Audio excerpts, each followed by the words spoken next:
윤석열 대통령 취임 이후 첫 주말인 오늘 집무실 인근에서 처음으로 집회가 열립니다. 일정 조건만 지킨다면 대통령 집무실 근처에서도 집회가 가능하다는 법원 판단에 따른 건데요. 경찰의 입장은 다릅니다. 현장에 나가 있는 취재기자 연결해 자세한 내용 알아보겠습니다. 김예린 기자. 네, 서울 용산구 대통령 집무실 인근에 나와 있습니다. 네, 집무실 인근 집회는 오늘이 처음이라고 하는데요. 지금 현장 분위기 어떻습니까? 네, 오늘 오후에 있을 집회와 행진을 대비해 경력들이 속속 대통령 집무실 인근에 모여들고 있습니다. 곳곳에 바리케이드가 설치되고 또 설치될 예정인데요. 상시 대비하는 경찰과 경호 인력도 배치돼 평소보다 삼엄한 분위기입니다. 오늘 오후 3시 이곳 용산구 일대에서는 17일 국제 성소수자 혐오 반대의 날을 기념해 성소수자 차별반대 무지개 행동 등 인권단체가 집회를 엽니다. 참석자들은 새 정부가 출범했음에도 여전히 성소수자에 대한 혐오와 차별이 만연하고 또 성소수자의 인권 보장을 위한 제도 개선이 이뤄지지 않고 있는 상황을 규탄할 예정인데요.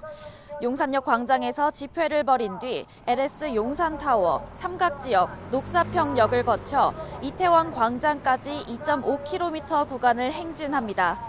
앞서 경찰은 대통령 관저 100m 이내 집회를 금지하는 집회 시위법에 따라 집무실도 관저에 포함된다고 보고 해당 집회에 대해 금지 통고를 했습니다. 하지만 서울행정법원은 집무실과 관저는 다르다며 단체의 집회금지 통고 처분 집행정지 신청을 일부 인용했습니다.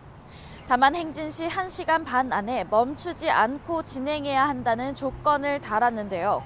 법원 판단에 대해 법무부 지휘를 받아 즉시 항고한 경찰은 본안 소송의 최종 결과를 지켜보겠다는 방침입니다. 또 오늘 집회는 법원이 허용한 범위에서 관리하되 본안 판결이 나기까지는 원칙적으로 100m 이내 집회 금지 통고를 유지하기로 했습니다. 이에 대해 시민단체 반발이 이어졌습니다. 참여연대는 경찰이 법원 결정에도 불구하고 집회금지 기조를 유지하면서 불필요한 사회적 비용을 초래한다고 비판했습니다.